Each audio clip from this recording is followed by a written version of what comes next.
Hari ini cukup luar biasa, teman-teman petani sawit, pemerhati sawit. Kita kedatangan tamu istimewa, yaitu Bapak Taslim Harefa. Kebetulan dia punya cerita yang sangat menarik, dan satu hal, Bapak ini adalah guru kita, senior kita di bidang kelapa sawit, terkhusus dalam pengendalian hama penyakit sawit.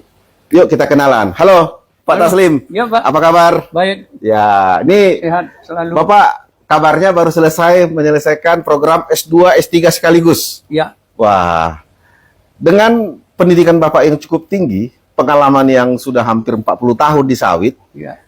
kok Bapak baru setelah sekian lama baru kembali ke kampus nih? Apa kira-kira, Pak? 3, 2, 1, go!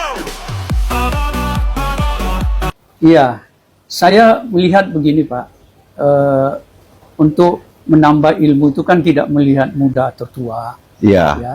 Sampai kapanpun kita kalau memang kita masih sanggup, ya kita laksanakan untuk mendapatkan sesuatu ilmu juga. Iya. Tapi ilmu yang saya beban ini sekarang masalah karena saya lihat fenomena-fenomena yang ada di perkelapa sawitan kita. Sementara kita mau berlanjut sampai ke hilirisasinya. Hilirisasi. Sementara hulu kita kan belum kita selesaikan dengan baik. Iya. Saya juga baru kemarin saya baca dari Dirjen sawit kalau perkebunan lah di Jakarta, Pak Siagian kalau tidak salah. Oh iya, Ya. Pak Baginda Siagian. Ya, dia menyatakan Iya. 15 sampai 20 tahun ke depan kita mungkin tidak melihat sawit kalau kita tidak bisa mengatasi ganoderma. Kita tidak lagi melihat sawit Kalau kita kalau tidak bisa mengatasi ganoderma. Ya, memang itu Keren. saya pastikan. Karena saya sejak tahun 80 sampai sekarang melihat serangan ganoderma itu Semakin artinya teman-teman, Bapak ini dari tahun 80 sudah berkecimpung di sawit. Jadi kurang lebih 45 tahun berlalu.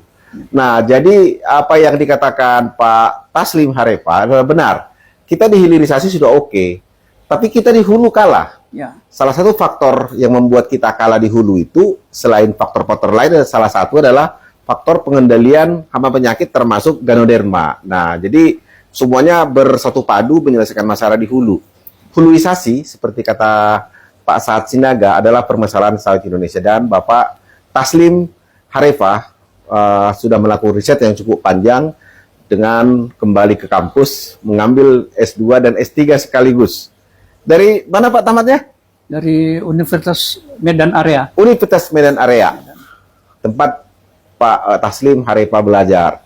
S2 dan S3 sekaligus, satu gandeng 5 tahun. Menurut saya cukup cepat, ya, kilat. Kalau nggak salah umur Bapak sekarang berapa? Menjelang 71.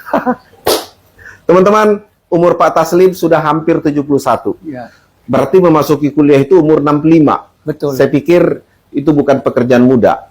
Di umur Bapak yang harusnya sudah istirahat, tapi Bapak tidak pernah cukup waktu, tidak dibatasi waktu untuk mengabdi. Maka lanjut ke S2 dan S3. Ini contoh bagi kita generasi muda, Gen Z khususnya. Jangan pernah menyerah, belajar dan belajar. Itulah Bapak kita, Bapak Taslim Harefa. Dr. Insinyur Taslim Harefa MP. MP. Nah, tamu kita spesial. Kalau mau pengen tahu lagi karya dari Pak Taslim, bukunya cukup banyak nih. Kenapa Bapak tertarik penggunaan pupuk organik nih dalam pemupukan gitu? Apa dasar pemikirannya Pak secara singkat Nah, gitu Pak? Apa sekarang dasar pemikiran saya, tanaman itu kan perlu nutrisi. itu? Nutrisi. Nah, mau dia kimia, mau dia organik, dia kan tidak mau tahu apakah itu dari organik atau kimia nutrisi. Organik juga ada, kimia juga ada. Tetapi saya lebih cenderung kimia ini kalau kita terus-menerus kita gunakan akan juga merusak ekosistem tanah. Iya, betul. Jadi harus kita seimbangkanlah antara organik dan anorganik. Iya. Dan di dalam teori juga sebenarnya ada 3 pupuk. Iya. Pupuk organik, anorganik, dan biofertilizer. Biofertilizer. Nah, semua juga. Jadi teman-teman, Pak Taslim Harefa ini adalah ahli pupuk organik dan sedang lebih jauh mendalami tentang pengendalian ganoderma. Jadi konsep yang dibangun Pak Harefa, Pak Taslim adalah bagaimana memanfaatkan alam. Perlu diketahui juga pupuk kimia itu, baik itu P, N, dan K, itu semua juga berasal dari alam. Hanya diekstrak dia menjadi dalam bentuk pupuk tunggal atau pupuk kimia yang sering kita dengar. Nah, sekarang konsep pemikiran itu yang dipakai oleh Pak Taslim.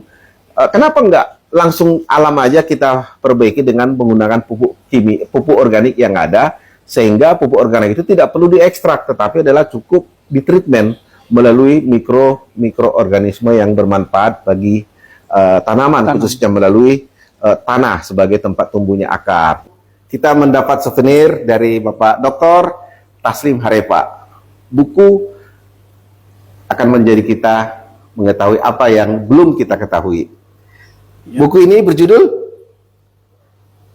Sawit Berkelanjutan, Transformasi Limbah Menjadi Nilai Tambah. Sawit Berkelanjutan, Transformasi Limbah Berkelanjutan. Terima kasih, Ya, Pak Harepa. ya, makasih Pak.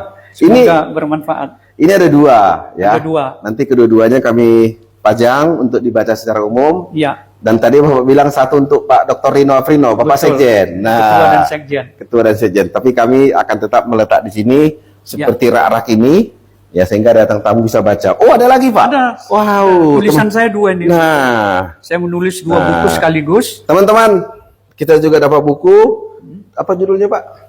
Ini judulnya Pendekatan Terpadu dan Inovasi Bioteknologi dalam Pengendalian Ganoderma boninense pada laut. Waduh, Ganoderma ini.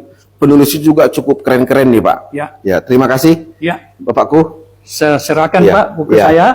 Semoga bermanfaat. Baik, teman-teman. Terima kasih. Kita sampaikan kepada Bapak Dr. Taslim Harepa atas perhatiannya, pengabdiannya, tidak kenal batas umur terhadap sawit Indonesia. Patut kita sampaikan ucapan terima kasih melalui tagline Salam Setara Petani Sawit Indonesia bersama Bapak Dr. Taslim Harepa.